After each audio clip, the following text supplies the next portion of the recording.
Hello दोस्तों। आज अपनी यादों की खिड़की खोलते हैं अमिताभ और रेखा की लव स्टोरी के साथ। फिल्म सिलसिला में अमिताभ बच्चन के कहे ये लफ्ज़ आज भी हर सिनेमा प्रेमियों के दिलों में एक नई उमंग जगा जाते हैं। लेकिन 1981 में आई इसी फिल्म के बाद अमिताभ और रेखा हमेशा के लिए एक दूसरे से अनजान हो गए। रिश्तों की अजीब उधेड़-बुन देखिए कि दो अनजाने के सेट पर शुरू हुआ इन दो अनजानों की मोहब्बत का सिलसिला फिल्म सिलसिला पर आकर रुका और फिर हमेशा हमेशा के लिए उनके दिलों में कैद होकर रह गया। वैसे अमिताभ और रेखा का लव अफेयर एक ऐसा विषय है जिस पर अब तक ना जाने कितने ने कुछ लिखा, पढ़ा और बोला जा चुका है। हालांकि इन दोनों ही कलाकारों ने कभी भी अपने इस कथित रिश्ते पर आज तक खुलकर नहीं कहा।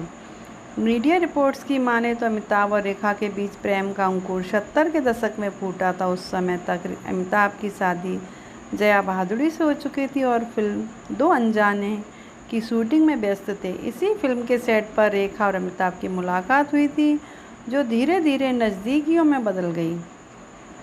ऐसी कई खबरें उस समय आम थी कि रेखा और अमिताभ एक मित्र के बंगले पर चोरी छिपे एक दूसरे से मिलने जाया करते थे। रेखा और अमिताभ की नज़दीकी से जुड़ा एक किस्सा आज भी इंडस्ट्री में मशहूर है। कहा जाता है कि 1978 में फिल्म गंगा की सौगंध की शूटिंग चल रही थी। उस दौरान अमिताभ ने अपने एक को स्टार को जमकर फटकार लगाई थी।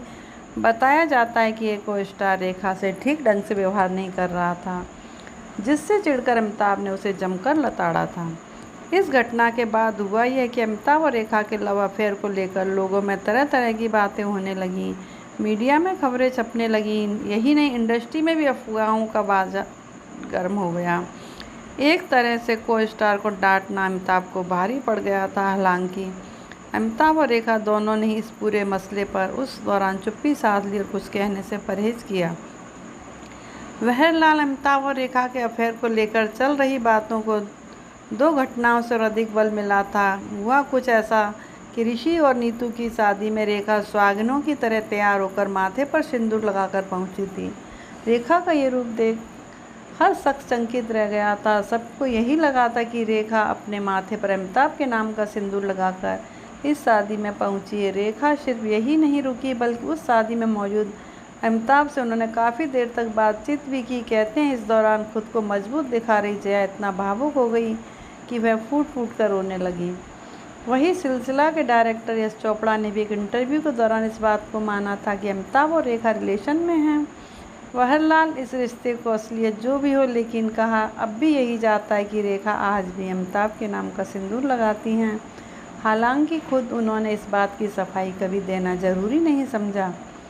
वह इंटरव्यू में उन्होंने सिर्फ इतना कहा था, मैं जिस शहर से आती हूँ वहाँ सिंदूर लगाने का फैशन है और वैसे भी सिंदूर मुझ पर काफ़ी सूट करता है। अमिताभ रेखा का फिल्मी सफ़र उनके रोमांस के साथ आगे बढ़ता गया और जया के पास सिवाय ये सब देखने की और कोई चारा नहीं बचा था। हालांकि एक दिन उन्होंने रेखा को अपने घर पर डिनर पर बुलाकर चौंकाने वाला कदम उठाया। जया ने रेखा की खूब खातिरदारी की, लेकिन इशारों इशारों में उन्हें यह भी बता दिया कि उनका पति सिर्फ उनका है। रेखा घर तोड़ने वाली महिला बनकर अमिताभ से अपना रिश्ता पनपने नहीं देना चाहती थी और यहीं से उन्होंने खुद को यह समझा लिया कि जिस रिश्ते का कोई अंजाम नहीं, उसे उसी मोड़ पर छोड़ना ठीक है। आखिरकार सिलसिला के बाद रेखा और अमिताभ के लिए हमेशा के लिए जुदा हो गए। इस ब्रेकअप से उभरने में रेखा को वक्त लगा, लेकिन 1990 में उनकी ज़िंदगी में मुकेश अग्रवाल नाम के एक शख्स के रूप में वो हमसफ़र मिला, जिनके साथ उन्होंने साथ जीने मरने की कस्में खाईं। लेकिन नियति को कुछ और ही मंजूर था। शादी के 8 महीने ही बीते थे कि रेखा के दुपट्टे से लटक कर मुकेश ने जान दे दी। डिप्रेशन से जूझ रहे मुकेश की मौत का जिम्मेदार भी रेखा को ठहराया गया। मुकेश के घर वालों ने उन्हें डायन तक कहा और उन्हें नेशनल वैम्प करार दिया गया। मुकेश के जाने के बाद बिग बी के बाद रेखा का दूसरा प्यार भी अधूरा रह गया और वह हमेशा के लिए अकेली रह गई। ये किस्सा आपको अच्छा लगा प्लीज़ शेयर कीजिए, फॉलो कीजिए और लाइक कीजिए।